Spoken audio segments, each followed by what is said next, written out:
열어주세요. 거기 누구 없어요? 여기 사람 있어요. 해가 저물어가는 산속, 한 이국적인 외모의 여성이 목이 쉰 채로 소리치고 있습니다.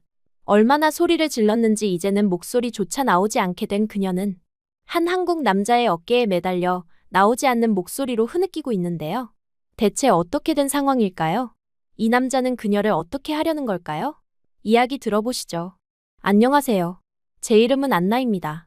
러시아 블라디보스토크에서 태어나고 자란 평범한 20대 중반 여성이에요. 저는 평소처럼 항구 근처 카페에서 친구들과 만나기로 했습니다. 그날만큼은 평범하지 않았던 것 같습니다. 운명이라는 게 있다면 아마 그날 그 카페에서 시작된 것 같아요.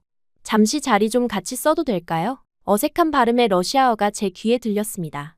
고개를 들어보니 키가 크지 않은 동양인 남성이 머그컵을 들고 서 있었어요. 모든 테이블이 찼는지 그는 조금 난처한 표정으로 서 있었습니다. 친구들과 눈을 마주치며 고개를 끄덕였고 그렇게 우리 테이블에 낯선 동양인이 합류하게 됐어요. 한국에서 왔어요. 이름은 재훈입니다. 그는 어색한 러시아어로 자신을 소개했어요. 블라디보스토크에는 가끔 한국인 관광객들이 오곤 했지만 그래도 이렇게까지 유창하진 않았습니다. 호기심이 생겼어요. 그는 무역회사에서 일하며 러시아와 한국을 오가는 중이라고 했습니다. 처음엔 단순한 호기심이었을 뿐이에요. 하지만 그날 이후 우연히 그를 다시 만나게 됐고 한두 번의 커피가 식사로 이어졌습니다. 재우는 제가 만난 다른 남자들과 달랐어요. 크고 우락부락한 러시아 남자들 사이에서 자란 저에게 그의 섬세함과 따뜻한 배려는 신선했습니다. 말투는 조용했지만 눈빛은 진중했고 제 이야기를 들을 때면 진심으로 귀 기울이는 모습이 좋았어요. 한 달 정도 지났을까 그가 블라디보스토크에서의 임무를 마치고 한국으로 돌아가야 한다고 했습니다. 안나, 나랑 한국에 가지 않을래요? 그의 제안은 갑작스러웠어요. 하지만 이상하게도 거부감이 들지 않았습니다. 블라디보스토크에서의 삶은 점점 지루해졌고 항상 새로운 것을 경험하고 싶었던 저에게 한국은 흥미로운 도전처럼 느껴졌어요. 그리고 그와 함께라면 충분히 해볼 만한 모험이라고 생각했습니다. 친구들과 가족들은 만류했어요. 겨우 한 달 만난 사람을 따라 외국으로 간다고. 미쳤어, 안나. 그들의 걱정은 이해했지만 제 마음은 이미 결정되어 있었습니다. 짧은 여행 비자로 한국에 가서 상황을 지켜보고 결정하자는 절충안을 택했어요. 그렇게 저는 인생에서 가장 큰 모험을 시작하게 됐습니다. 인천공항에 발을 딛는 순간 모든 것이 달랐어요. 공기부터 사람들의 움직임까지 모든 게 새롭고 낯설었습니다. 재우는 제 손을 꼭 잡고 괜찮아요, 함께니까 라고 속삭였어요. 그 말이 당시엔 큰 위안이 됐습니다. 서울 근교 경기도의 작은 아파트에서 우리의 한국 생활이 시작됐어요. 창문 너머로 보이는 고층 아파트들과 끝없이 이어지는 도로, 밤늦게까지 환하게 빛나는 간판들. 블라디보스토크와는 완전히 다른 풍경이었습니다. 처음 몇 주는 모든 것이 신기했어요. 편의점의 다양한 음식들, 지하철의 정확함, 사람들의 친절함까지. 재우는 제게 한국 문화를 하나씩 소개해주며 적응을 도왔습니다. 이건 김치예요. 처음엔 맵지만 곧 좋아하게 될 거예요. 그의 말대로 처음엔 너무 매웠지만 이제는 김치 없인 밥을 못 먹을 정도가 됐어요. 재우는 한국어도 가르쳐줬습니다. 안녕하세요, 감사합니다, 맛있어요. 기본적인 인사말부터 시작했어요. 한글은 생각보다 배우기 쉬웠습니다. 자음과 모음의 조합이 논리적이라 금방 읽는 법을 터득했어요. 하지만 현실은 곧 찾아왔습니다. 관광 비자는 90일이었고 그 이후엔 결정을 내려야 했어요. 러시아로 돌아갈지 아니면 한국에 남을지. 재우는 제가 남기를 원했고 저 역시 그와 함께하고 싶었습니다. 우리는 결혼을 선택했어요. 어린 나이에 불같은 사랑이라서 너무 성급했을까요? 아마도 그랬을 겁니다. 하지만 당시에 저는 사랑에 빠져 있었고 그와의 미래를 꿈꿨어요. 결혼 후 저는 취업 비자를 받아 일을 시작했습니다. 경기도 외곽의 작은 공장에서 생산직으로 일하게 됐어요. 한국어를 완벽하게 구사하지 못했기에 선택지가 많지 않았습니다. 아침 7시부터 저녁 6시까지 작은 부품을 조립하는 단순 반복 작업이었어요. 손가락은 굳어가고 어깨는 뻐근했지만 월급은 나쁘지 않았습니다. 무엇보다 제 돈을 벌 수 있다는 자립심이 좋았어요. 안나, 오늘은 어땠어요? 퇴근 후 재훈이 항상 물었습니다. 처음엔 그의 관심이 고마웠어요. 하지만 점점 그 질문에 숨겨진 의미를 알게 됐습니다. 누구를 만났어? 무슨 일이 있었어? 그는 제 하루 일과를 세세하게 알고 싶어 했어요. 처음엔 단순한 관심이라 생각했지만 시간이 갈수록 그건 확인과 감시로 변해갔습니다. 오늘 동료와 점심 먹었어요. 제 대답에 그의 표정이 미묘하게 변했어요. 누구와요? 남자예요? 여자예요? 그의 질문은 점점 깊어졌고 저는 점점 불편해졌습니다. 일상적인 대화가 신문처럼 느껴지기 시작했어요. 밤에는 한국어 학원에 다녔습니다. 일과 공부를 병행하는 건 쉽지 않았지만 더 나은 직장을 위해선 필요했어요. 학원에서 다양한 외국인들을 만났습니다. 베트남, 필리핀, 중국 등 저와 비슷한 처지의 사람들이었어요. 그들과 이야기하며 위안을 얻었고 서로의 경험을 나누며 한국 생활에 적응해 갔습니다. 오늘은 새 친구를 만났어요.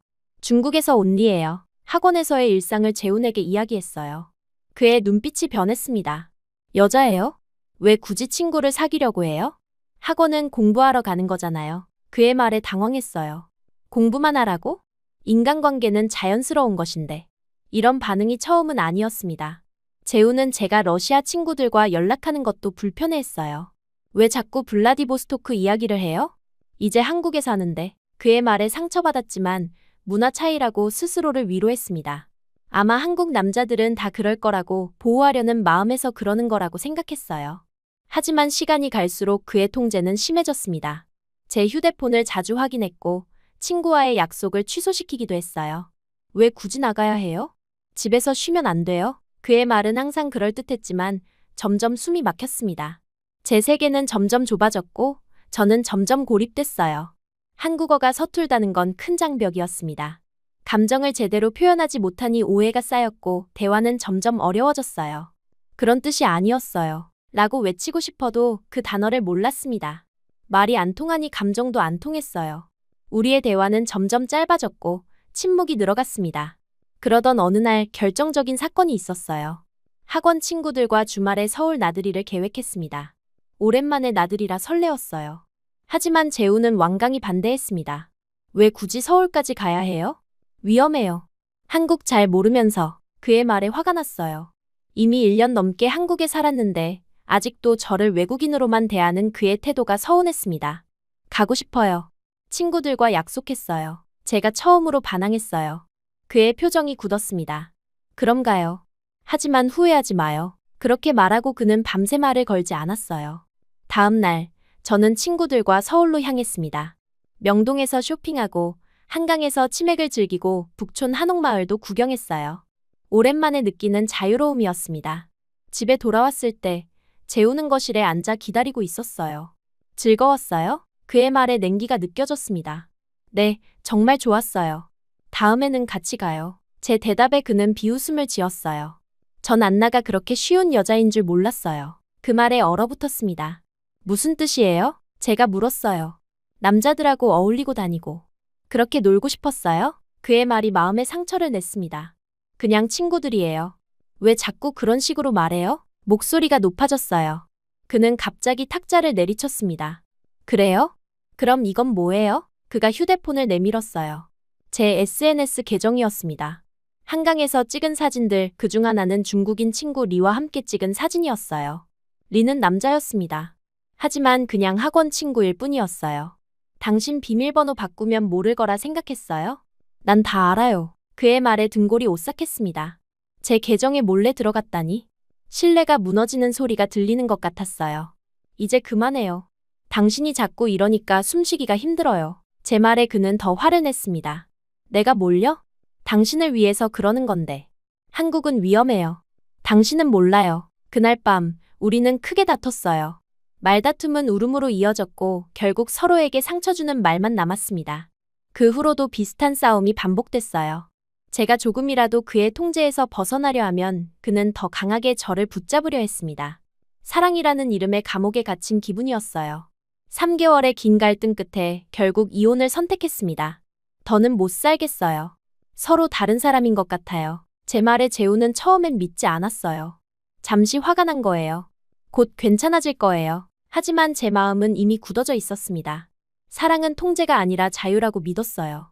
그는 마지막까지 저를 붙잡으려 했지만 결국 포기했습니다. 그래요, 가요. 하지만 후회할 거예요. 러시아로 돌아가세요. 그가 마지막으로 한 말이었어요. 짐을 싸서 임시 숙소로 옮겼습니다. 모든 게 낯설고 무서웠지만 이상하게도 숨을 쉴 수 있는 것 같았어요. 자유로움이 두려움보다 컸습니다. 러시아로 돌아갈까도 생각했어요. 하지만 한국에서의 1년 반 동안 이 나라의 많은 것을 좋아하게 됐습니다. 깨끗한 거리, 안전한 밤길, 정확한 대중교통, 발전된 기술. 무엇보다 이곳에서 제 자립심을 발견했어요. 남자 없이도 살아갈 수 있다는 자신감이 생겼습니다. 새 직장을 구했어요. 이번엔 작은 전자제품 공장이었습니다. 월급도 조금 더 올랐고 한국어도 많이 늘어 동료들과 소통하는데 어려움이 줄었어요. 작은 원룸을 구해 혼자 살기 시작했습니다. 가끔은 외로웠지만 그 외로움조차 소중했어요. 누구의 눈치도 보지 않고 내 뜻대로 살 수 있다는 것. 그 자유로움이 행복했습니다. 주말이면 산에 가기 시작했어요. 한국에 사는 러시아의 그것과 달랐습니다. 완만하지만 아름다웠고 등산로가 잘 정비되어 있어 초보자도 쉽게 오를 수 있었어요. 산에 오르면 마음이 편안해졌습니다. 높은 곳에서 내려다보는 도시의 풍경, 숨이 차도록 걷다가 만나는 정상에서의 성취감. 등산은 제 치유제가 됐어요. 그렇게 6개월이 지났습니다. 이별의 아픔도 조금씩 희미해지고 한국에서의 새 삶에 적응해가고 있었어요. 매주 토요일엔 등산 모임에 나가 한국인들과 어울리며 한국어도 연습했습니다. 일요일은 저만의 시간이었어요. 혼자 가고 싶은 산을 골라 오르며 마음을 정리했습니다. 그날도 평소와 같은 일요일이었어요. 날씨가 유난히 좋아 조금 더 도전적인 산을 선택했습니다. 북한산이었어요. 서울 시민들이 많이 찾는 산이라고 들었지만 저는 한 번도 가본 적이 없었습니다. 아침 일찍 출발해 초입에 도착했어요. 많은 등산객들이 이미 산을 오르고 있었습니다. 오늘은 정상까지 가보자. 스스로에게 다짐했어요. 초급 코스로 시작했지만 몸 상태가 좋고 날씨도 완벽해 욕심이 생겼습니다. 중급 코스로 방향을 틀었어요. 경사가 가팔라지고 바위가 많아졌지만 문제 없었습니다.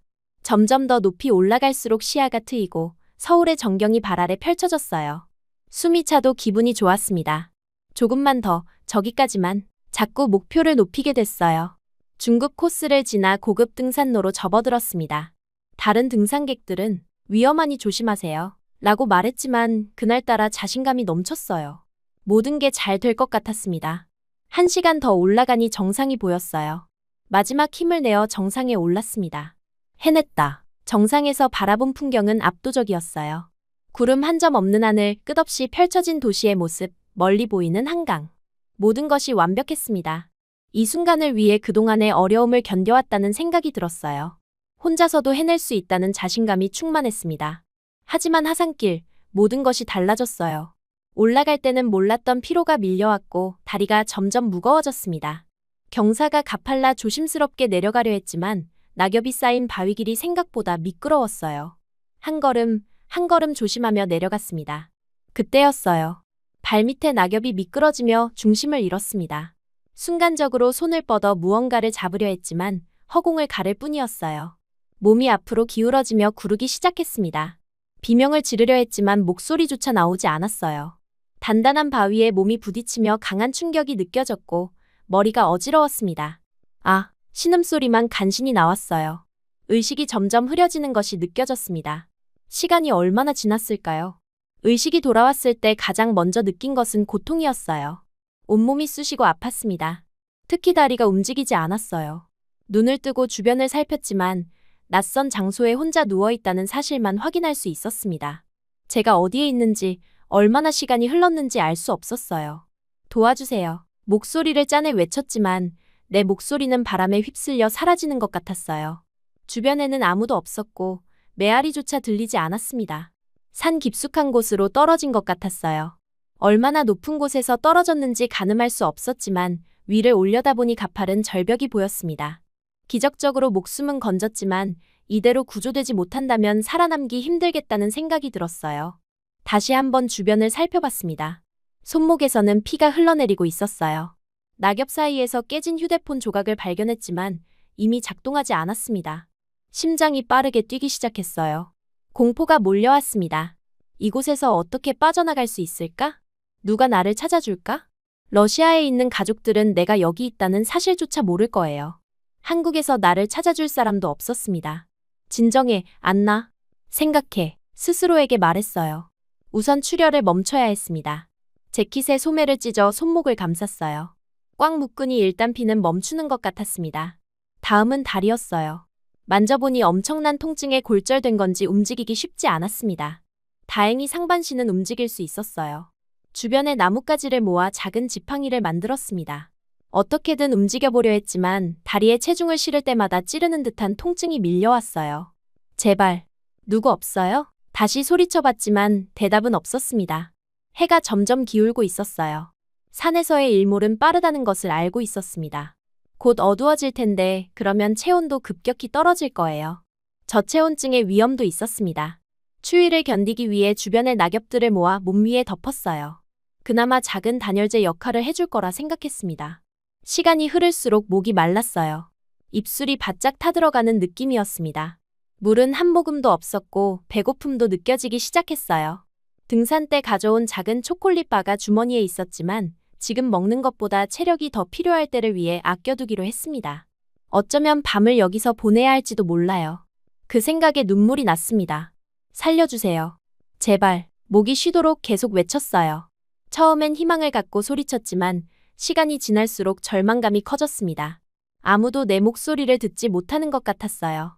오후에 햇살이 점점 약해지고 그림자가 길어지는 것을 보며 공포가 밀려왔습니다. 이대로 밤을 보내야 한다면 과연 내일 아침을 볼 수 있을까요? 눈물이 멈추지 않았어요. 러시아에 있는 엄마 생각이 났습니다. 마지막 통화에서 조심해, 안나. 내가 걱정돼. 라고 하셨던 말이 귓가에 맴돌았어요. 엄마는 내가 한국에 온 것을 처음부터 반대하셨습니다. 지금 이 상황을 알면 얼마나 상심하실까. 하지만 아이러니하게도 그때의 나는 한국에서 새 삶을 시작하는 것이 옳은 결정이라고 확신했어요. 재훈과 헤어진 후에도 한국을 떠나지 않기로 한 결정이 지금은 어리석게 느껴졌습니다. 시간이 천천히 흘렀어요. 여러 생각이 머릿속을 스쳐 지나갔습니다. 지난 1년 반 동안의 한국 생활, 재훈과의 만남과 이별 그리고 혼자서 새롭게 시작한 삶. 모든 것이 주마등처럼 스쳐 지나갔어요. 어쩌면 이것이 내 인생의 마지막일지도 모른다는 생각에 모든 순간이 소중하게 느껴졌습니다. 지금까지 잘 살았어, 안나. 스스로를 위로했어요. 비록 실수도 많았고 어려움도 있었지만 나름대로 최선을 다했습니다. 러시아의 작은 도시에서 자라 한국이라는 낯선 나라에 와서 살아가는 것. 그 자체가 용기 있는 도전이었어요. 이런 생각을 하니 조금은 마음이 편안해졌습니다. 2시간쯤 지났을까? 목이 너무 말라 더 이상 소리 지를 힘도 없었어요. 체력이 급격히 떨어지는 것을 느꼈습니다. 차가운 밤 공기에 몸이 떨리기 시작했습니다. 저체온증의 시작인지도 모르겠어요. 손가락 끝이 얼얼하게 느껴졌습니다. 안 돼. 정신 차려. 자꾸 졸음이 밀려왔지만 잠들면 위험하다는 것을 알고 있었어요. 겨울산에서 잠들면 그대로 깨어나지 못할 수도 있습니다. 비록 초가을이었지만 밤에는 기온이 급격히 떨어질 거예요. 정신을 바짝 차리려고 노력했습니다. 그때였어요. 멀리서 희미한 빛이 보였습니다. 처음엔 환각인가 싶었어요. 너무 보고 싶은 것을 보는 것일까? 하지만 그 빛은 점점 커졌고 흔들리며 다가오고 있었습니다.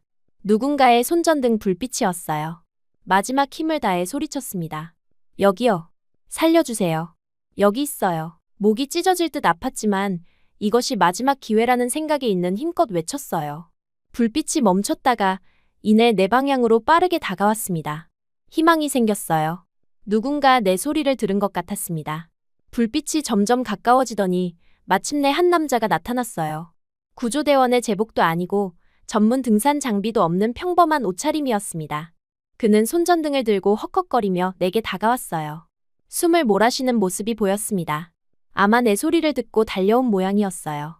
괜찮으세요? 그의 첫 마디였습니다. 단순한 질문이었지만 그 말에 안도감이 밀려왔어요. 누군가 나를 찾아줬다는 사실만으로도 눈물이 났습니다. 대답하려 했지만 목이 너무 말라 소리가 제대로 나오지 않았어요. 그저 고개를 끄덕이는 것이 최선이었습니다. 그는 내 상태를 빠르게 살폈어요. 전문가처럼 보이진 않았지만 침착하게 행동했습니다. 재빨리 자신의 재킷을 벗어 내 어깨에 덮어주었어요. 그 따뜻함이 얼마나 고마웠는지 모릅니다. 그는 물통을 건네주었고 목마른 입술에 물이 닿자 살 것 같은 기분이 들었어요. 많이 다치셨네요. 움직일 수 있어요? 그가 물었습니다. 고개를 저었어요. 다리가 전혀 움직이지 않는다고 손짓으로 설명했습니다. 그는 이해한다는 듯 고개를 끄덕였고 곧바로 휴대폰을 꺼내 119에 전화를 걸었어요. 여기 북한산 동쪽 사면에 부상자가 있습니다. 여성분인데 추락한 것 같고 다리를 다쳐서 움직일 수 없어요. 출혈도 있고. 네, 정확한 위치는 휴대폰 위치 추적 부탁드립니다. 그의 목소리는 침착했어요. 이런 상황에 익숙한 사람 같았습니다. 통화가 끝난 후 그는 내게 설명해 주었어요. 구조대가 출동했는데 이 지형이 너무 험해서 헬기 접근이 어렵대요. 지상팀이 오고 있지만 시간이 좀 걸릴 것 같습니다. 그의 말에 실망감이 들었지만 적어도 누군가 도움을 요청했다는 사실에 안도했어요. 어둠이 깊어지고 있었고 기온은 계속 떨어지고 있었습니다. 그는 내 옆에 앉았습니다. 이름이 뭐예요? 그가 물었습니다. 안나, 라고 힘겹게 대답했어요. 목소리가 잘 나오지 않았습니다. 저는 지호입니다. 라고 그가 말했어요. 러시아 사람인가요? 그가 물었습니다. 고개를 끄덕였어요. 한국에 온 지 얼마나 됐어요? 그의 질문이 이어졌고 손가락으로 1과 반을 표시해 1년 반이라고 알렸습니다. 대화는 어려웠지만 그의 존재만으로도 큰 위안이 됐어요. 혼자가 아니라는 생각에 안도감이 밀려왔습니다. 지호는 내 상처를 살폈어요. 그의 손길은 조심스러웠습니다. 구급상자는 없었지만 그는 물로 내 손목에 상처를 씻어주고 깨끗한 손수건으로 다시 감싸주었어요. 그의 도움이 고마웠지만 한편으로는 미안한 마음도 들었습니다. 낯선 사람을 위해 이렇게까지 해주다니. 그냥 여기 두고 가세요. 구조대가 올 거예요. 힘겹게 말했어요. 그가 위험에 처하는 것이 싫었습니다. 하지만 그는 단호하게 고개를 저었습니다. 안 됩니다. 지금 옮기지 않으면 위험해요. 기온이 더 떨어지면 저체온증으로 위험할 수 있어요. 그의 말대로 점점 추워지고 있었어요. 재킷을 덮고 있어도 몸이 떨렸습니다. 119와 다시 통화한 재훈의 표정이 어두워졌습니다. 구조대가 접근하기 힘든 지형이라 시간이 더 걸릴 것 같아요. 이대로 기다리는 건 위험합니다. 그가 결단을 내렸어요. 제가 안나 씨를 업고 내려가겠습니다. 좀 더 접근하기 쉬운 장소까지 가면 구조가 빨라질 거예요. 그의 말에 놀랐습니다. 낯선 사람을 위해 그런 위험을 감수한다니? 안 돼요. 위험해요. 라고 말했지만 그는 이미 마음을 정한 듯 했어요. 괜찮습니다. 제가 이사는 잘 알아요. 조심해서 내려갈게요. 그의 말에 조금 안심이 됐지만 여전히 불안했습니다. 그는 조심스럽게 나를 들어 올렸어요. 그의 체격이 크지 않았기에 걱정되었지만 의외로 힘이 있었습니다. 그는 나를 어깨에 들쳐 메고 천천히 걷기 시작했어요. 왜 이러세요? 저를 모르는 사람인데 힘겹게 물었습니다. 그가 낯선 사람을 위해 이런 위험을 감수하는 이유가 궁금했어요. 그는 잠시 걸음을 멈추고 대답했습니다. 사람이잖아요. 그거면 돼요. 단순하지만 깊은 말이었어요. 그 순간 눈물이 왈칵 쏟아졌습니다. 재훈은 조심스럽게 한 걸음씩 내려갔어요. 어둠 속에서 길을 찾는 것은 쉽지 않았지만 그는 손전등을 비추며 신중하게 발을 내딛었습니다. 가끔 미끄러질 때면 심장이 철렁 내려앉았어요. 하지만 그는 항상 균형을 잡았고 나를 단단히 붙잡았습니다. 조금만 더 참으세요. 곧 안전한 곳에 도착할 거예요. 그의 말에 힘을 얻었습니다. 비록 고통스러웠지만 희망이 생겼어요. 살아날 수 있을지도 모른다는 생각에 용기가 났습니다. 그의 등에 기대어 조용히 흐느꼈어요. 감사함과 미안함이 뒤섞인 감정이었습니다. 20분쯤 걸었을까 갑자기 그가 발을 헛디뎠어요. 낙엽 더미가 실은 빈 공간을 덮고 있었던 모양이었습니다. 우리 둘 다 순간적으로 균형을 잃었고 그가 무릎을 꺾으며 신음을 토했어요. 그도 다친 것 같았습니다. 괜찮으세요? 이번엔 제가 물었어요. 그는 고통스러운 표정을 지으면서도 괜찮아요, 걱정 마세요. 라고 대답했습니다. 하지만 분명 무릎을 다친 것 같았어요. 그럼에도 그는 다시 나를 업고 걷기 시작했습니다. 이번엔 걸음이 더 느려졌고 숨소리도 거칠어졌어요. 그도 한계에 다다르고 있었습니다. 내려놓으세요. 당신도 다쳤잖아요. 말했지만 그는 고개를 저었어요. 조금만 더 가면 됩니다. 이미 많이 내려왔어요. 그의 의지가 대단했습니다. 그는 이를 악물고 계속 걸었어요. 아픔을 참는 모습이 보였지만 한 번도 포기하지 않았습니다. 그렇게 또 30분쯤 걸었을까? 나무들 사이로 작은 공터가 보이기 시작했어요. 재훈의 표정이 밝아졌습니다. 저기가 헬기가 접근할 수 있는 곳이에요. 조금만 더 힘내세요. 그의 말에 희망이 생겼습니다. 마지막 힘을 내어 공터를 향해 걸었어요. 공터에 도착하자마자 재훈은 119에 다시 연락했습니다. 지금 위치는? 네, 헬기 착륙 가능한 공간입니다. 통화를 마친 그는 나를 조심스럽게 땅에 내려놓았어요. 그도 지쳤는지 내 옆에 주저앉았습니다. 우리 둘 다 숨을 몰아쉬었어요. 고마워요. 정말, 겨우 말했습니다. 그는 미소를 지으며 고개를 끄덕였어요. 말은 없었지만 그 미소에 많은 것이 담겨 있었습니다. 우리는 그렇게 나란히 앉아 밤하늘을 올려다봤어요. 별이 유난히 밝게 빛나고 있었습니다. 시간이 얼마나 흘렀을까? 멀리서 헬기 소리가 들리기 시작했어요. 처음엔 희미했지만 점점 커지는 소리에 가슴이 뛰었습니다. 곧 헬기의 조명이 우리를 비추기 시작했어요. 그 밝은 빛이 얼마나 아름답게 느껴졌는지 모릅니다. 여기에요. 여기. 재훈이 일어나 손을 흔들었습니다.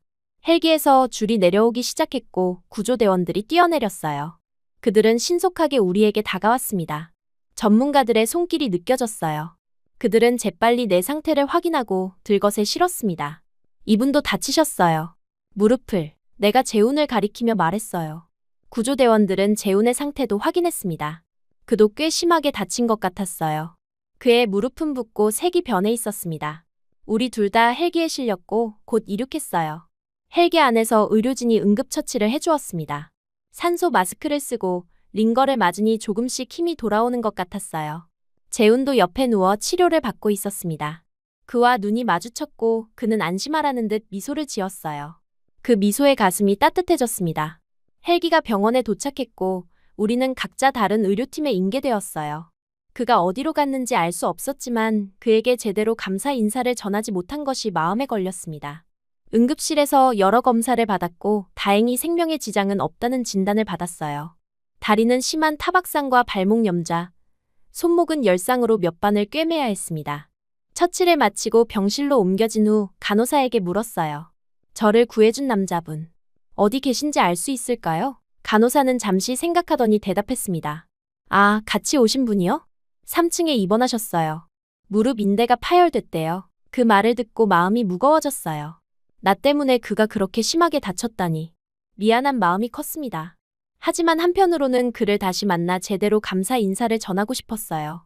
내일 아침, 조금이라도 나아지면 그를 찾아가기로 마음먹었습니다. 침대에 누워 오늘 있었던 일을 되돌아봤어요. 아침에 산에 오를 때만 해도 이런 일이 일어날 거라고는 상상도 못했습니다. 죽음의 문턱까지 갔다가 낯선 사람의 도움으로 살아 돌아온 기적 같은 하루였어요. 재훈이란 이름의 그 남자가 아니었다면 지금 이 병실에 누워있지도 못했을 겁니다. 창밖으로 보이는 밤하늘을 바라보며 깊은 감사함을 느꼈어요. 처음 한국에 왔을 때의 설렘, 이별 후 느꼈던 좌절감, 그리고 오늘의 절망과 구원. 지난 1년 반 동안 정말 많은 일이 있었습니다. 삶이란 참 예측할 수 없는 것이구나 싶었어요. 간호사가 진통제를 주고 간 후 서서히 고통이 줄어들었습니다. 몸은 여전히 아팠지만 마음은 이상하게도 평온했어요. 살아있다는 사실 자체가 감사했습니다. 러시아에 있는 가족에게 연락해야겠다는 생각이 들었지만 그들을 걱정시키고 싶지 않았어요. 일단은 조금 더 회복된 후에 연락하기로 했습니다. 눈을 감으니 오늘의 장면들이 주마등처럼 스쳐 지나갔어요. 떨어지는 순간의 공포, 홀로 남겨진 절망감, 그리고 그 어둠 속에서 다가온 빛. 재훈의 손전등 불빛이 얼마나 희망적으로 보였는지 모릅니다. 사람이잖아요. 그거면 돼요. 그의 말이 자꾸 귓가에 맴돌았어요. 단순하지만 깊은 의미가 담긴 말이었습니다. 아침이 밝았을 때 창문으로 들어오는 햇살에 눈을 떴어요. 처음엔 낯선 천장에 당황했지만 곧 병실이라는 걸 깨달았습니다. 몸을 일으키려 했지만 온몸이 쑤시고 아팠어요. 특히 다리와 손목의 통증이 심했습니다. 어제의 기억이 서서히 돌아왔어요. 산에서의 추락, 홀로 남겨진 공포, 그리고 구조자. 그 사람이 아니었다면 지금 이 자리에 없었을 거라는 생각에 가슴이 먹먹해졌습니다. 간호사가 체크를 위해 들어왔어요. 체온과 혈압을 재고 상처를 살펴보았습니다. 다행히 상태는 생각보다 나쁘지 않았어요. 다리는 심한 타박상과 염좌였지만 골절은 아니었고 손목의 열상도 치료가 잘 되고 있었습니다. 의사는 며칠간 병원에서 지켜본 후 퇴원할 수 있을 거라고 했어요. 점심 식사 후 간호사가 휠체어를 가지고 왔습니다. 지호 씨를 만나러 가실래요? 그녀의 질문에 긴장되었지만 고개를 끄덕였어요. 어제 그에게 제대로 감사 인사도 못했는데 무슨 말부터 해야 할지 막막했습니다. 휠체어에 앉아 3층으로 향하는 동안 마음이 복잡했어요. 단순한 감사 인사로 충분할까? 그의 무릎은 어떤 상태일까? 나 때문에 다쳤다는 생각에 죄책감이 들었습니다. 지호의 병실 앞에 도착했을 때 문은 살짝 열려 있었어요. 간호사가 노크하자 안에서 부드러운 목소리가 들렸습니다. 들어오세요. 문이 열리고 그가 보였어요. 침대에 앉아 책을 읽고 있던 그는 나를 보자 책을 내려놓고 미소 지었습니다. 어제 어둠 속에서 보았던 것보다 더 따뜻한 미소였어요. 안녕하세요, 안나 씨. 그가 먼저 인사했습니다. 내 이름을 기억하고 있다는 사실에 약간 놀랐어요. 간호사는 휠체어를 침대 옆에 두고 나가겠다고 했습니다. 병실에는 우리 둘만 남겨졌어요. 잠시 어색한 침묵이 흘렀고 먼저 입을 열었습니다. 정말 감사합니다. 당신이 아니었다면 목이 메어 말을 잇지 못했어요. 그는 고개를 저으며 대답했습니다. 괜찮아요. 누구든 그렇게 했을 거예요. 그의 무릎에 시선이 갔어요. 두꺼운 붕대가 감겨 있었습니다. 그가 내 시선을 알아차리고 말했어요. 걱정 마세요. 인대가 조금 늘어났을 뿐이에요. 몇 주면 괜찮아질 겁니다. 그의 말이 사실이 아니라는 것을 알았어요. 어제 간호사가 인대 파열이라고 했으니까요. 하지만 그는 내가 걱정하지 않길 바라는 듯 했습니다. 제 무모함 때문에 당신까지 다치게 해서 정말 미안해요. 솔직한 마음을 전했어요. 그는 따뜻한 눈빛으로 나를 바라보며 말했습니다. 자책하지 마세요. 이런 일은 누구에게나 일어날 수 있어요. 이야기를 나누다 보니 어색함이 조금씩 사라졌어요. 그는 세심하게 질문하며 내 이야기를 들어주었습니다. 러시아에서 온 이유, 한국에서의 생활, 등산을 좋아하게 된 계기까지. 평소에는 잘하지 않는 이야기들을 그에게 자연스럽게 털어놓고 있었어요. 그의 경청하는 태도가 편안함을 주었습니다. 한국에 온 지 1년 반이라고 하셨죠? 적응하기 쉽지 않았을 텐데요. 그의 말에 쓴웃음이 나왔어요. 네, 처음엔 모든 게 낯설었어요. 언어도, 음식도, 문화도. 잠시 망설이다 재훈과의 이야기도 조금 꺼냈습니다. 결혼해서 왔다는 것, 그리고 결국 이별했다는 것까지. 평소라면 낯선 사람에게 절대 하지 않았을 이야기였어요. 하지만 지호는 판단하지 않고 그저 들어주었습니다. 그도 자신의 이야기를 조금씩 들려주었어요. 그는 건축 디자이너였고 주말마다 등산을 즐긴다고 했습니다. 어제도 평소처럼 산에 갔다가 우연히 내 불빛을 보고 다가왔다고 해요. 운이 좋았어요. 보통은 그 길로 내려가지 않거든요. 그날따라 다른 코스를 택했던 거죠. 그의 말을 들으니 정말 기적 같은 일이었습니다. 지호는 과거에 대해서도 솔직했어요. 몇 년 전 심각한 번아웃을 겪었고 그때 등산이 치유제가 되었다고 했습니다. 자연 속에서 걸으면 모든 생각이 정리돼요. 그래서 매주 산에 가요. 그의 말에 공감했어요. 나도 비슷한 이유로 등산을 시작했으니까요. 우리는 생각보다 많은 공통점이 있었습니다. 시간 가는 줄 모르고 이야기를 나누다 보니 저녁이 되었어요. 간호사가 들어와 내 병실로 돌아갈 시간이라고 알려주었습니다. 아쉬웠지만 일어나야 했어요. 내일 또 올게요. 말하자 그가 미소 지으며 고개를 끄덕였습니다. 휠체어를 타고 나오는 길에 이상한 기분이 들었어요. 낯선 사람인데도 마음이 편안해지는 사람이 있다는 것이 신기했습니다. 그 다음 날도 지호의 병실을 찾았어요. 각자의 회복 상태에 대해 이야기하고 취미와 관심사, 좋아하는 음식까지 다양한 주제로 대화를 나눴습니다. 그는 내 서툰 한국어에도 인내심을 갖고 들어주었고 어려운 단어는 쉽게 풀어서 설명해 주었어요. 그와 함께 있으면 시간이 빨리 지나갔습니다. 그가 내게 준 가장 큰 선물은 편안함이었어요. 재훈과 함께였을 때는 항상 긴장하고 불안했습니다. 뭔가 잘못할까봐, 그의 마음에 들지 않을까봐 전전긍긍했어요. 하지만 지호와 함께 있으면 그냥 나로 있어도 괜찮다는 느낌이 들었습니다. 그는 내가 완벽하지 않아도 있는 그대로 받아들여주는 것 같았어요. 이번 5일째 되는 날, 의사는 내일이면 퇴원할 수 있다고 했습니다. 기쁘면서도 한편으론 걱정되었어요. 퇴원하면 지호와 이렇게 자주 만날 수 없을 텐데. 그 생각에 마음이 복잡했습니다. 오늘도 지호의 병실을 찾았어요. 그에게 퇴원 소식을 전하자 그도 진심으로 기뻐해 주었습니다. 퇴원 후에도 가끔 연락할 수 있을까요? 용기를 내어 물었어요. 그는 미소 지으며 대답했습니다. 물론이죠. 번호 교환할까요? 우리는 연락처를 교환했고 서로의 번호를 저장했어요. 작은 일이었지만 묘한 설렘이 느껴졌습니다. 병실로 돌아와 짐을 정리하고 있는데 갑자기 노크 소리가 들렸어요. 들어오세요. 대답하자 문이 열렸고 그 순간 심장이 멈추는 것 같았습니다. 재훈이었어요. 내 전 남편이자 헤어진 남자친구. 그가 문간에 서 있었습니다. 어떻게 내가 여기 있는지 알았는지, 왜 찾아왔는지 전혀 이해할 수 없었어요. 안나, 그가 내 이름을 불렀습니다. 익숙한 목소리였지만 더 이상 가슴이 뛰지 않았어요. 그저 당혹감만 느껴졌습니다. 여기서 뭐 하는 거예요? 냉정하게 물었어요. 그는 한 걸음 다가오며 말했습니다. 사고 소식 들었어. 걱정돼서 왔어. 누구에게 들었는지 궁금했지만 묻지 않았어요. 아마 공장 동료들을 통해 알았을 겁니다. 걱정 안 해도 돼요. 이제 괜찮으니까 돌아가세요. 단호하게 말했지만 재우는 물러서지 않았어요. 그는 병실 안으로 완전히 들어와 문을 닫았습니다. 갑자기 공간이 좁아지는 느낌이었어요. 안나, 많이 생각했어. 우리가 너무 성급하게 헤어진 것 같아. 그의 말에 차가운 웃음이 나왔습니다. 성급해요? 우리는 충분히 노력했고 그래도 안 됐잖아요. 이제 와서 뭐 하자는 거예요? 그는 내 반응에 당황한 듯했지만 곧 표정을 가다듬었어요. 다시 시작하자. 내가 달라질게. 믿기 힘든 제안이었습니다. 6개월 전 우리가 헤어질 때 그는 다시는 만나지 말자고 했어요. 러시아로 돌아가라고 했습니다. 그런데 지금 와서 다시 시작하자니 이해할 수 없었어요. 안 돼요. 우리는 끝났어요. 제발 가세요. 단호하게 거절했습니다. 재훈의 표정이 굳었어요. 왜? 다른 남자 생겼어? 그의 질문에 화가 치밀었습니다. 항상 이런 식이었어요.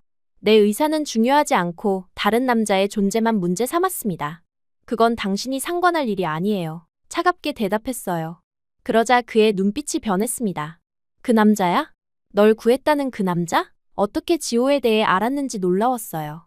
아마 병원 측에 물어봤나 봅니다. 그 사람이 누구든 당신이 상관할 바 아니에요. 답하자 재훈의 목소리가 높아졌습니다. 이런 식으로 바람 피우려고 나랑 헤어진 거였어? 내가 이렇게까지 할 사람이 아니라고 생각했는데. 그의 말에 분노가 치밀었어요. 바람? 우리는 6개월 전에 헤어졌어요. 그리고 그 사람은 저를 구해준 은인이에요. 당신처럼 통제하고 괴롭히는 사람이 아니라고요. 목소리가 떨렸습니다. 오랜만에 느끼는 감정이었어요. 재훈과 함께했을 때 항상 느꼈던 그 억압감과 분노가 다시 솟아올랐습니다. 재훈은 점점 흥분했어요. 통제? 괴롭힘? 난 너를 보호하려고 그랬던 거야. 외국인인 내가 한국에서 얼마나 위험한지 알아? 항상 그랬듯이 자신의 행동을 정당화하려 했습니다. 이제는 그의 말이 전혀 설득력 없게 들렸어요. 그만해요. 나가주세요. 지금 당장. 그러나 재훈은 물러서지 않았어요. 오히려 한 걸음 더 다가왔습니다. 안나, 정말로 생각해봐. 우리는 서로를 잘 알잖아. 낯선 남자를 믿는 것보다 나을 거야. 그의 말에 절망감이 들었어요. 그는 전혀 변하지 않았습니다. 여전히 내가 최선이라고 생각하고 내 감정이나 선택은 무시했어요. 바로 그때 문이 열렸습니다. 놀랍게도 지호가 서 있었어요. 그는 목발을 짚고 있었고 얼굴은 평소와 달리 긴장되어 있었습니다. 실례합니다. 안나 씨, 괜찮으세요? 그의 목소리는 조용했지만 단호했어요. 재훈이 돌아서서 지호를 노려보았습니다. 두 남자의 시선이 공중에서 부딪혔어요. 당신이 누군데 끼어들어? 재훈이 거칠게 물었습니다. 지호는 동요하지 않고 차분하게 대답했어요. 안나 씨가 불편해 보여서요. 그녀를 그만 괴롭히세요. 재훈의 표정이 더 험악해졌습니다. 이봐, 우리는 부부였어. 내가 끼어들 문제가 아니라고. 지호는 여전히 침착했어요. 그는 목발을 짚고 천천히 들어와 내 옆에 섰습니다. 부부였다고 하셨죠? 과거형이네요. 지금은 아니잖아요. 그의 말에 재훈의 얼굴이 붉어졌어요. 너, 내가 뭔데? 재훈이 한 걸음 다가서자 지호가 그의 손목을 잡았습니다. 그녀를 불편하게 하지 마세요. 그럴 자격 없잖아요. 지호의 목소리는 낮았지만 단호했어요. 병실의 공기가 얼어붙는 것 같았습니다. 재훈이 손을 빼내며 말했어요. 내가 뭔데 껴들어? 안나는 내 여자야. 지호는 흔들림 없이 대답했습니다. 그녀가 위험할 때 뭐하고 계셨죠? 당신 말고 제가 그녀를 지키고 싶어요. 그 말을 듣는 순간 가슴이 떨렸어요. 지호가 나에 대한 감정을 갖고 있다니? 예상하지 못했습니다. 재훈은 분노로 가득 찬 눈빛이었어요. 그는 지호를 향해 한 발 더 다가섰지만 이번엔 내가 나섰습니다. 그만해, 재훈. 이건 나의 선택이야. 나는 돌아가지 않아. 다시 시작하고 싶지도 않고 단호하게 말했어요. 내 목소리에는 더 이상 두려움이 없었습니다. 재훈과 함께했을 때의 그 약한 모습은 이제 사라졌어요. 홀로 살아가며 강해진 내 모습이 느껴졌습니다. 긴장된 침묵이 흐르던 그때 병실 문이 벌컥 열렸어요. 의사와 간호사들이 들어왔습니다.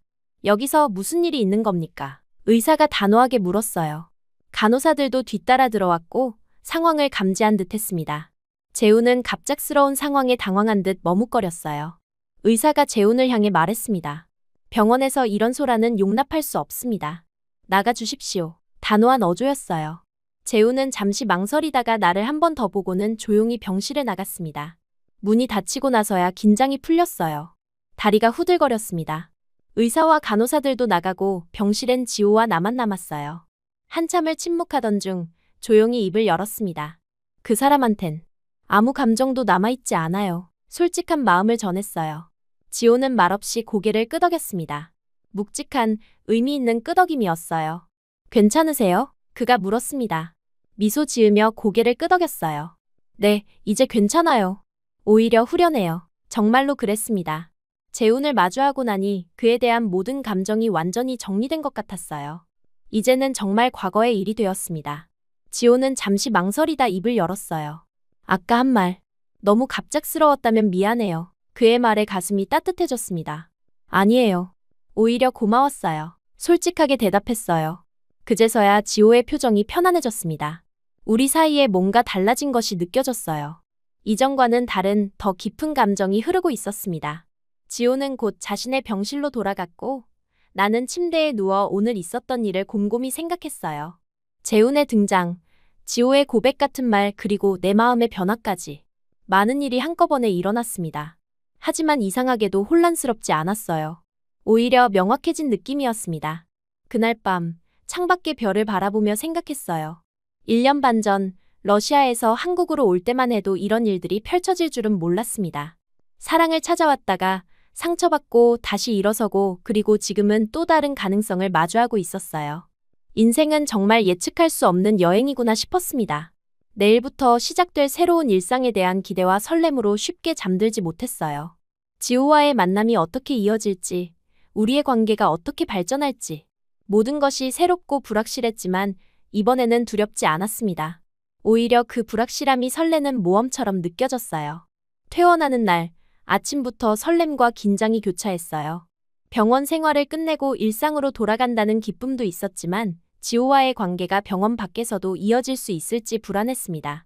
짧은 시간이었지만 그와 나눈 대화와 교감은 특별했어요. 그런 관계가 현실에서도 유지될 수 있을까 하는 걱정이 있었습니다. 짐을 정리하고 있을 때 문이 열렸어요. 지호가 목발을 짚고 들어왔습니다. 아직 퇴원하기엔 이른 시간이었는데 그가 나타나 놀랐어요. 오늘 퇴원하시죠? 배웅하러 왔습니다. 그의 말에 가슴이 따뜻해졌어요. 그는 자신의 불편함을 무릅쓰고 나를 배웅하러 왔던 겁니다. 고마워요.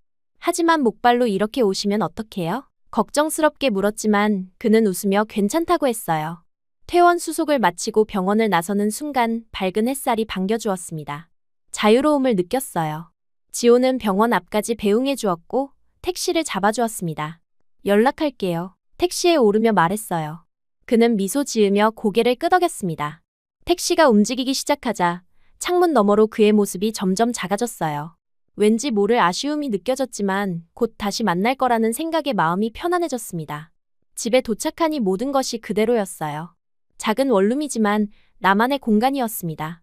창문을 활짝 열어 환기시키고 쌓여있던 우편물을 정리했어요. 공장에도 연락해 사고 소식을 전하고 며칠간 더 쉬어야 한다고 말했습니다. 다행히 공장장님은 이해해 주셨어요. 저녁이 되자 지호에게 짧은 메시지를 보냈습니다. 잘 도착했어요. 다시 한번 모든 것에 감사드려요. 곧바로 답장이 왔어요. 다행이네요. 안나 씨가 무사히 돌아와서 기쁩니다. 쉬엄쉬엄 회복하세요. 그의 메시지에 미소가 지어졌어요. 이렇게 우리의 새로운 관계가 시작되었습니다. 다음 날부터 우리는 매일 메시지를 주고받았어요. 처음엔 서로의 상태를 묻는 간단한 안부였지만 점차 일상의 소소한 이야기로 확장되었습니다. 그는 자신의 건축 디자인 작업에 대해 이야기했고 나는 한국에서의 적응기를 들려주었어요. 메시지만으로도 그와 대화하는 것이 즐거웠습니다. 퇴원 일주일 후 지호도 퇴원했어요. 그가 시간 되세요? 라는 메시지를 보냈고 기쁜 마음으로 수락했습니다. 우리는 집 근처 조용한 공원에서 만나기로 했어요. 약속 장소에 도착했을 때 그는 이미 벤치에 앉아 기다리고 있었습니다. 목발은 없었지만 아직 약간 절뚝거리는 모습이 보였어요. 기다리셨어요? 인사하자 그가 일어나 미소 지었습니다. 아니요, 방금 왔어요. 그렇게 우리의 첫 데이트가 시작되었어요. 병원에서와는 달리 밖에서 만나니 약간 어색했습니다. 하지만 걷기 시작하면서 자연스럽게 대화가 이어졌어요. 다리는 좀 어떠세요? 그에게 물었습니다.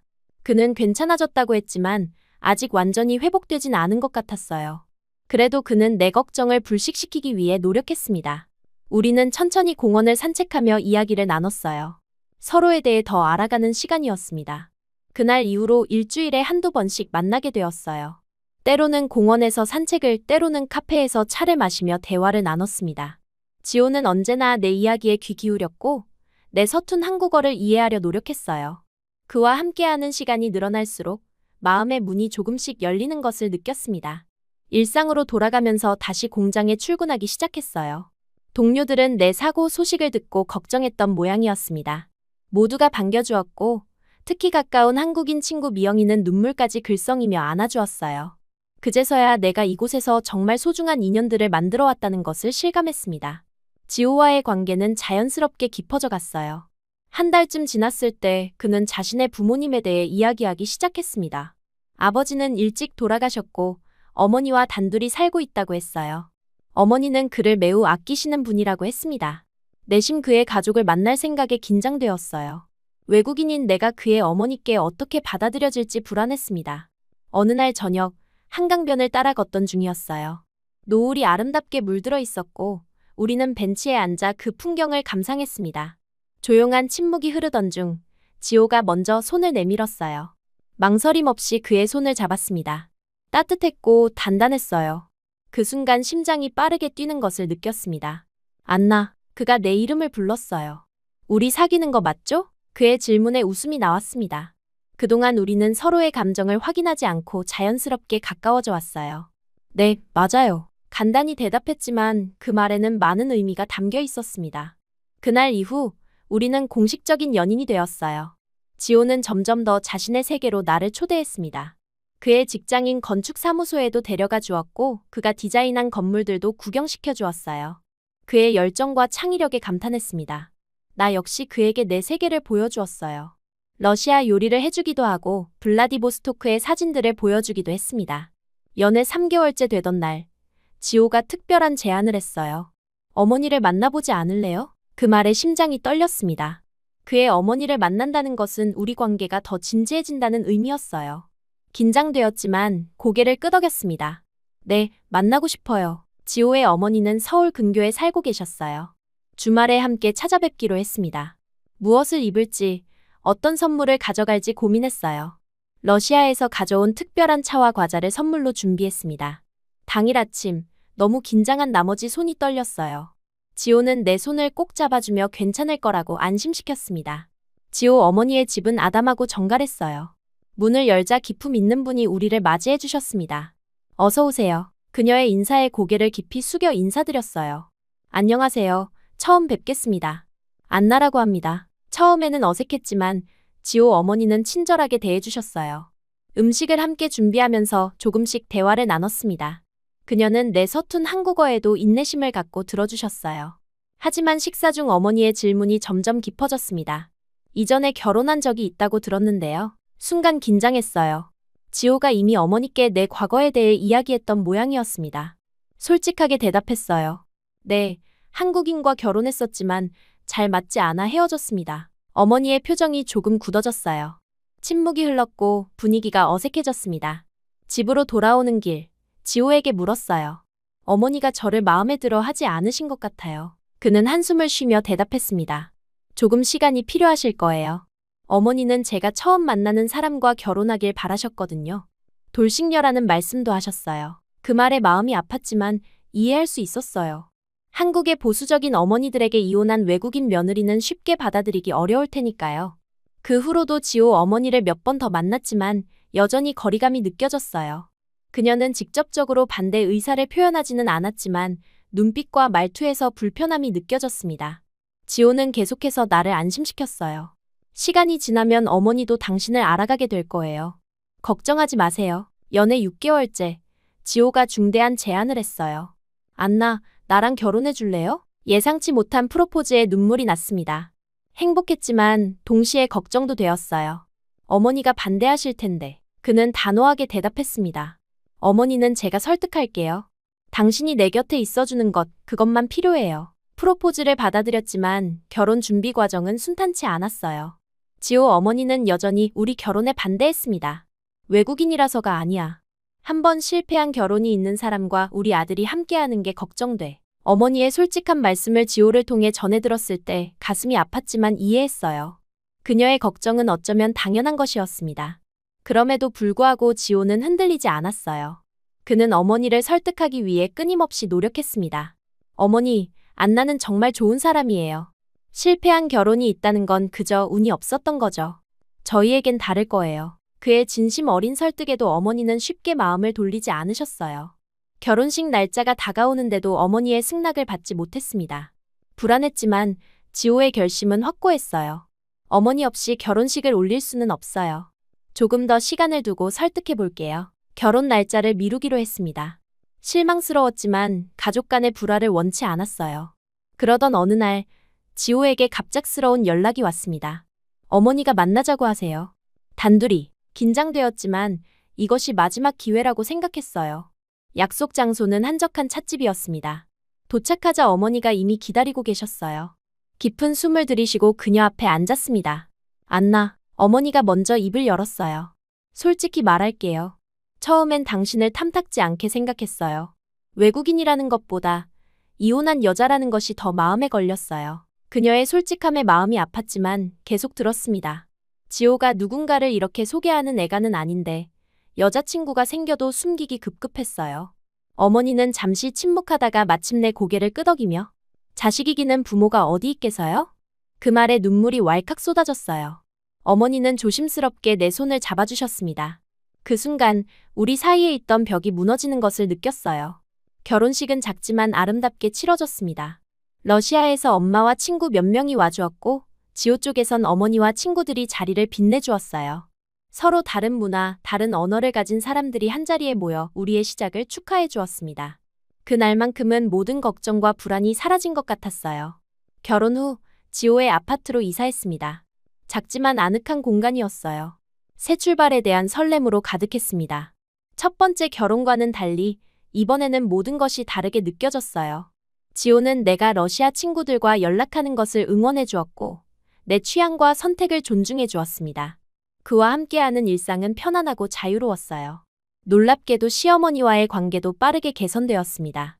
처음엔 어색했지만 점차 그녀는 나에게 마음을 열어주셨어요. 한국 요리를 가르쳐 주시기도 하고 명절 준비를 함께하면서 우리는 가까워졌습니다. 어느 날 어머니가 내게 말씀하셨어요. 지호가 우리 안나를 만나서 정말 다행이야. 이제 나에게는 딸이 생긴 것 같구나. 그 말에 눈물이 났습니다. 처음 만났을 때의 냉랭함이 믿기지 않을 정도로 이제 우리는 마치 오랜 친구처럼 편안해졌어요. 시어머니는 내게 한국의 문화와 예절을 가르쳐 주셨고 나는 그녀에게 러시아의 이야기를 들려주었습니다. 서로에 대한 이해가 깊어질수록 우리의 관계는 더욱 단단해졌어요. 결혼 1주년이 되던 날, 지호와 특별한 저녁을 계획했습니다. 그가 좋아하는 요리를 준비하고 와인도 따랐어요. 그날 저녁, 우리는 지난 1년을 되돌아보며 많은 이야기를 나눴습니다. 산에서의 사고, 병원에서의 만남, 그리고 지금에 이르기까지. 모든 것이 운명처럼 느껴졌어요. 안나, 당신을 만난 건 내 인생 최고의 행운이에요. 지호의 말에 가슴이 따뜻해졌습니다. 저도요. 당신이 아니었다면 지금의 저는 없었을 거예요. 와인잔을 부딪히며 우리는 미래를 향한 건배를 했어요. 행복이 가득한 순간이었습니다. 그렇게 우리의 결혼 생활은 순조롭게 흘러갔어요. 물론 작은 갈등과 문화적 차이로 인한 오해도 있었지만 대화로 해결해 나갔습니다. 지호는 내가 한국 사회에 적응하는 것을 도와주었고 나는 그에게 새로운 시각을 제공해 주었어요. 서로를 보완하며 성장해 나가는 관계였습니다. 결혼 2년 차에 접어들 무렵 큰 결정을 내렸어요.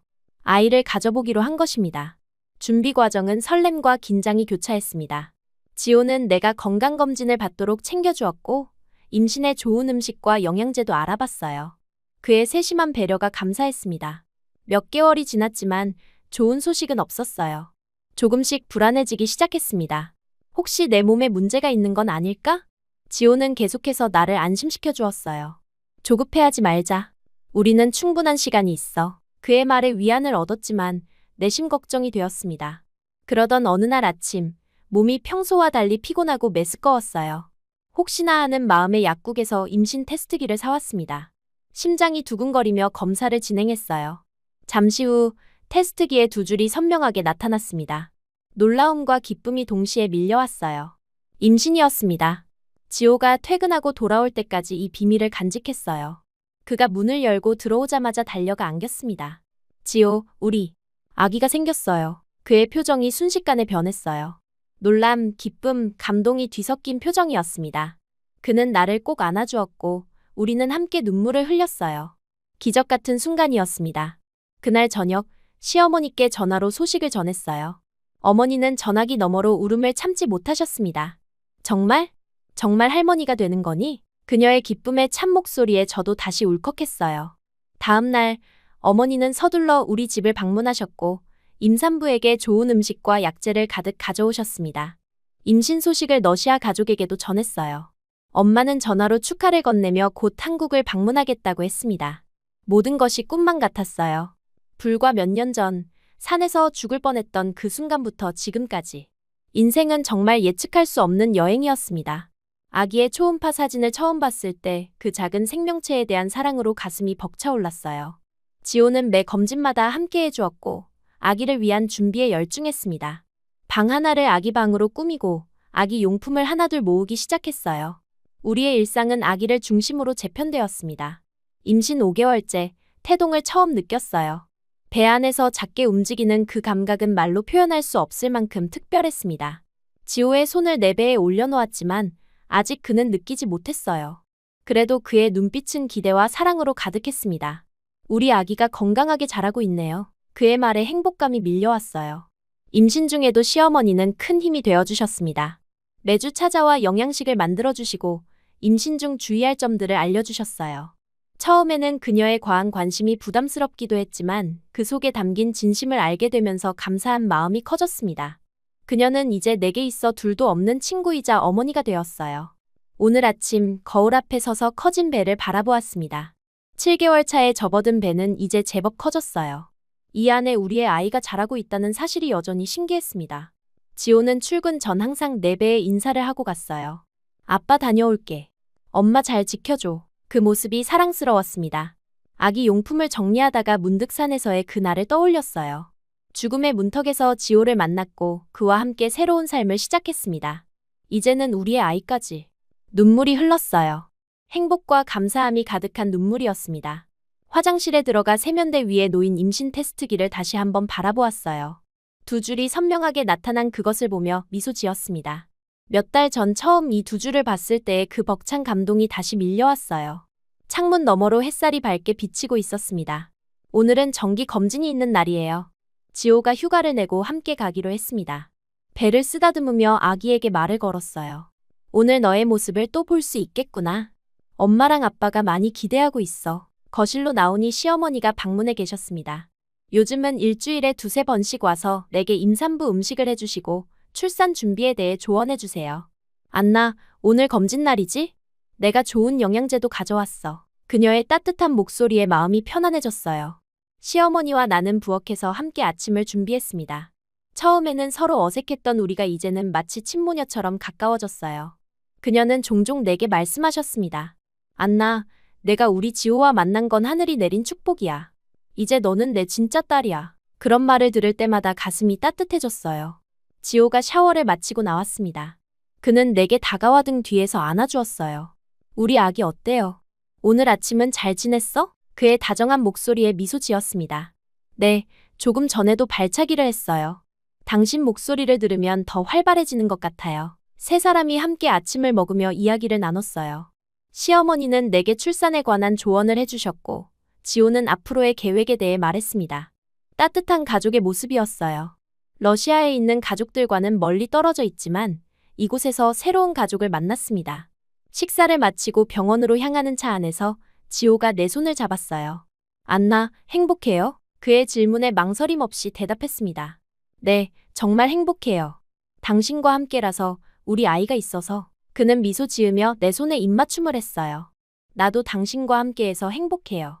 우리 아이가 곧 태어날 거예요. 병원에 도착해 초음파 검사를 받으며 모니터에 비친 아기의 모습을 보았습니다. 이제는 훨씬 더 선명하게 보였어요. 작은 손가락과 발가락 그리고 뛰고 있는 심장까지. 의사는 모든 것이 정상이라고 했습니다. 아기가 아주 건강하게 자라고 있어요. 성별을 알고 싶으신가요? 지호와 나는 서로를 바라보았어요. 우리는 이미 성별은 중요하지 않다고 이야기했었습니다. 알고 싶지 않아요. 태어날 때 직접 보고 싶어요. 의사는 미소 지으며 고개를 끄덕였습니다. 검사를 마치고 나오면서 지호는 내 허리를 감싸 안아주었어요. 우리 아기가 정말 잘 자라고 있네요. 곧 만날 수 있을 거예요. 집으로 돌아오는 길, 창밖으로 보이는 도시의 풍경이 유난히 아름다워 보였습니다. 이 나라에 와서 겪은 모든 일들, 좋은 일도 나쁜 일도 모두 지금의 나를 만들어 주었어요. 재훈과의 결혼과 이별은 아팠지만 그 경험이 없었다면 지금의 행복도 없었을 겁니다. 모든 일에는 이유가 있다는 말이 이제야 이해되었어요. 집에 도착하자 시어머니가 맛있는 저녁을 준비해 놓으셨습니다. 우리 셋은 함께 식사하며 아기 이름에 대해 이야기했어요. 러시아식 이름과 한국식 이름, 어떻게 지을지 즐겁게 논의했습니다. 시어머니는 내 의견을 존중해 주셨고 러시아 문화에도 관심을 보이셨어요. 그녀가 이렇게 변화할 줄은 몰랐습니다. 밤이 깊어가고 지호와 나는 침대에 누웠어요. 그는 내 배에 손을 얹고 아기에게 자장가를 불러주었습니다.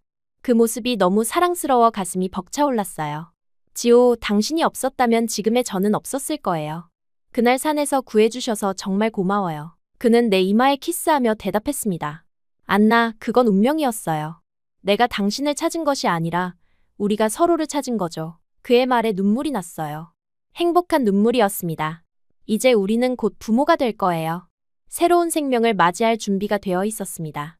침대 옆 테이블 위에는 초음파 사진과 함께 그 임신 테스트기가 놓여 있었어요. 두 줄. 우리 삶을 완전히 바꿔놓은 그 두 줄을 바라보며 다시 한번 감사함을 느꼈습니다. 러시아에서 온 외국인 여성, 한 번의 실패한 결혼을 경험했던 저는 이제 사랑하는 남편과 곧 태어날 아이, 그리고 따뜻한 시어머니와 함께 새로운 가족을 이루게 되었어요. 창밖으로 별이 빛나는 밤하늘을 바라보았습니다. 블라디보스토크에서도 같은 별이 보이겠지요. 엄마에게 내일 전화해야겠다고 생각했어요. 두 나라, 두 문화 사이에서 우리 아이는 더 넓은 세계를 품에 안고 자랄 것입니다. 그 생각에 미소가 지어졌어요. 지호의 규칙적인 숨소리를 들으며 나도 서서히 잠에 빠져들었습니다. 꿈속에서 우리 아이의 웃음소리가 들리는 것 같았어요. 행복한 꿈이었습니다. 내일은 또 다른 하루가 시작될 테고 우리 가족의 이야기는 계속 이어질 거예요. 이제 더 이상 혼자가 아니었습니다. 우리는 함께였어요.